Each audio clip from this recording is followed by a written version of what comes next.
Hi friends, welcome to for you Tamizha. இந்த வீடியோவில் மத்திய அரசு ஆர்ஆர்ஐ நிறுவனத்திலேருந்து ரிலீஸ் ஆயிருக்க நியூ ஜாப் நோட்டிஃபிகேஷன் பற்றி தான் பார்க்க போகிறோம். இந்த ஜாப் பார்த்தீங்கன்னா ஜென்ரல் கவர்மெண்ட்டோட பெர்மனன்ட் ஜாப் தான். ஃப்ரெஷர்ஸ் அண்ட் எக்ஸ்பீரியன்ஸ் இருக்கிறவங்க அப்ளை பண்ணிக்கலாம். ஜாப்க்கு ஐடிஐ, டிப்ளமோ, இன்ஜினியரிங் முடித்தவங்க அப்ளை பண்ணுற மாதிரி போஸ்டிங் கொடுத்துருக்காங்க. ஒவ்வொரு போஸ்ட்டுக்கு தகுந்த மாதிரி salary, age limit, education qualification எல்லாமே வேரி ஆகுது. நோட்டிஃபிகேஷனில் டீட்டெயிலாக பார்ப்போம். இந்த நோட்டிஃபிகேஷன் பார்த்தீங்கன்னா ராமன் ரிசர்ச் இன்ஸ்டியூட்லேருந்து ரிலீஸ் பண்ணியிருக்காங்க. இது வந்து ஜென்ரல் கவர்மெண்ட்டோட சயின்ஸ் அண்டு டெக்னாலஜி டிபார்ட்மெண்ட் தான். இந்த நோட்டிஃபிகேஷனில் டோட்டலாக 24 வேக்கன்சி கொடுத்துருக்காங்க. இதில் ஐடிஐ, டிப்ளமோ, இன்ஜினியரிங் முடித்தவங்க அப்ளை பண்ணுற மாதிரி வேக்கன்சி இருக்குது. இன்ஜினியர் சி கேட்டகரியில் பார்த்தீங்கன்னா எலக்ட்ரானிக்ஸ் போஸ்டிங்க்கு எம்எஸ்சி அல்லது இன்ஜினியரிங் டிகிரியில் வந்து எலக்ட்ரானிக்ஸ் எடுத்து படிச்சிருந்தீங்கன்னா அப்ளை பண்ணிக்கலாம். வித் 3 இயர்ஸ் எக்ஸ்பீரியன்ஸ் கேட்டிருக்காங்க. அல்லது எம்டெக்கில் நீங்கள் டிகிரி முடிச்சிருந்தீங்கன்னாலே இதுக்கு அப்ளை பண்ணிக்கலாம்னு சொல்லியிருக்காங்க. ஏஜ் லிமிட் பார்த்தீங்கன்னா அப் டு 35 வயசு வரைக்கும் அப்ளை பண்ணிக்கலாம். ஏஜ் ரிலாக்ஸேஷனும் கொடுத்துருக்காங்க. இன்ஜினியர் பி கேட்டகரியில் 4 போஸ்டிங் கொடுத்துருக்காங்க. எம்எஸ்சி அல்லது இன்ஜினியரிங்கில் எலக்ட்ரானிக்ஸ், மெக்கானிக்கல், இன்ஸ்ட்ருமெண்டேஷன் முடித்தவங்க அப்ளை பண்ணுற மாதிரி போஸ்டிங் கொடுத்துருக்காங்க. லிமிட் பார்த்தீங்கன்னா அப் டு 35 வயசு வரைக்கும் அப்ளை பண்ணிக்கலாம். இந்த இன்ஜினியர் பி கேட்டகரியில் பார்த்தீங்கன்னா ஃப்ரெஷர்ஸும் அப்ளை பண்ணிக்கலாம். எக்ஸ்பீரியன்ஸ் தேவையில்ல. இன்ஜினியர் அசிஸ்டன்ட் சி கேட்டகரியில் பார்த்தீங்கன்னா டோட்டலாக 8 வேக்கன்சி கொடுத்துருக்காங்க. இதில் நீங்கள் டிப்ளமோவில் எலக்ட்ரானிக் இன்ஜினியரிங், மெக்கானிக்கல் இன்ஜினியரிங், டிப்ளமோவில் கம்ப்யூட்டர் சயின்ஸ் அல்லது information technology, civil engineering, electrical engineering முடிச்சிருந்தீங்கன்னா அப்ளை பண்ணிக்கலாம். இதுக்கு ஏஜ் லிமிட் பார்த்தீங்கன்னா அப் டு 28 வயசு வரைக்கும் அப்ளை பண்ணிக்கலாம்னு சொல்லியிருக்காங்க.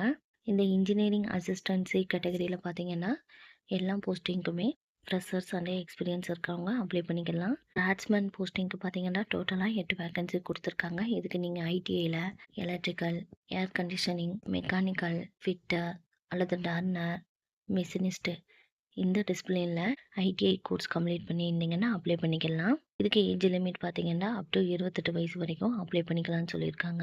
எல்லா போஸ்டிங்குமே ஏஜ் ரிலாக்ஸேஷன் கொடுத்துருக்காங்க. இந்த ஜாப்க்கு அப்ளை பண்ணுறதுக்கு லாஸ்ட் டேட் பார்த்தீங்கன்னா ஜூலை 31 வரைக்கும் கொடுத்துருக்காங்க.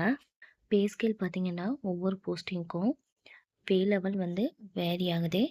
அஸ் பர் 7th சிபிசி படி இருக்குன்னு சொல்லியிருக்காங்க. மெத்தட் ஆஃப் செலெக்ஷன் பார்த்தீங்கன்னா அப்ஜெக்டிவ் டெஸ்ட்டு, சப்ஜெக்டிவ் டெஸ்ட்டு இது கண்டக்ட் பண்ணுவாங்கன்னு சொல்லியிருக்காங்க. அதர் போஸ்டிங்க்கு அப்ஜெக்டிவ் டெஸ்ட்டும், subjective test and skill test இருக்குன்னு சொல்லியிருக்காங்க. டேர்ம்ஸ் அண்ட் கண்டிஷன் பார்த்தீங்கன்னா ஆல் இண்டியன்ஸ் வந்து இதுக்கு அப்ளை பண்ணிக்கலாம். இந்த ஜாப் பார்த்தீங்கன்னா ரெகுலர் பேசிக்ஸில் செலக்ட் பண்ணுறாங்க. ப்ராபகேஷன் பீரியட் பார்த்தீங்கன்னா 2 இயர்ஸ் கொடுத்துருக்காங்க. பின்ன என்னென்ன டாக்குமெண்ட் எல்லாம் அப்லோட் பண்ணணும்னு சொல்லி லிஸ்ட் அவுட் பண்ணியிருக்காங்க.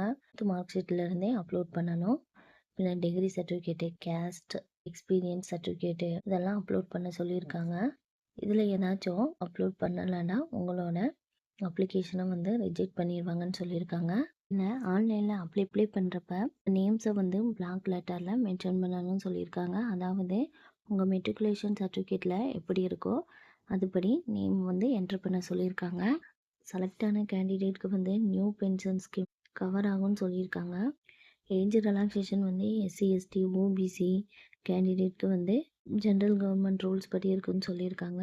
ரிட்டன் எக்ஸாமோட கால் லெட்டரும் வந்து உங்கள் மெயில் அட்ரஸ்க்கு சென்ட் பண்ணிடுவாங்க. ரிட்டன் டெஸ்ட்டுக்கு அல்லது ஸ்கில் டெஸ்ட்டு அல்லது இன்டர்வியூக்கு உங்களோட ஓன் காஸ்ட்டை வச்சு அப்பியர் ஆகிக்கிறணும்னு சொல்லியிருக்காங்க. அப்ளிகேஷன் ஃபீஸ் பார்த்தீங்கன்னா யூஆர், ஓபிசி, இடபிள்யூஎஸ் கேண்டிடேட்க்கு வந்து 250யும், அதர் கேண்டிடேட்டான எஸ்சி, எஸ்டி, உமன்ஸு, பிடபிள்யூபிடி இந்த கேண்டிடேட்க்கு வந்து ஃபீஸ் கிடையாதுன்னு சொல்லிட்டாங்க. நோட்டிஃபிகேஷனில் ஒரு கேண்டிடேட் வந்து நீங்கள் எலிஜிபிளாக இருந்தீங்கன்னா ஒன்றுக்கும் அதிகமான போஸ்டிங்க்கு அப்ளை பண்ணிக்கலாம். அப்ளை பண்ணுறப்ப வந்து தனித்தனியாக ஃபீஸ் பே பண்ண சொல்லியிருக்காங்க. இந்த ராமன் ரிசர்ச் இன்ஸ்டியூட் பார்த்தீங்கன்னா பெங்களூரில் லொக்கேட் ஆகிருக்கு. அங்கே தான் போஸ்டிங் இருக்கும். அதுக்கு நீங்கள் வில்லிங்காக இருந்தீங்கன்னா அப்ளை பண்ணிக்கோங்க.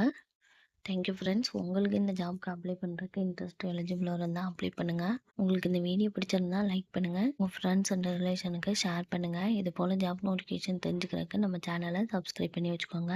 தேங்க்யூ.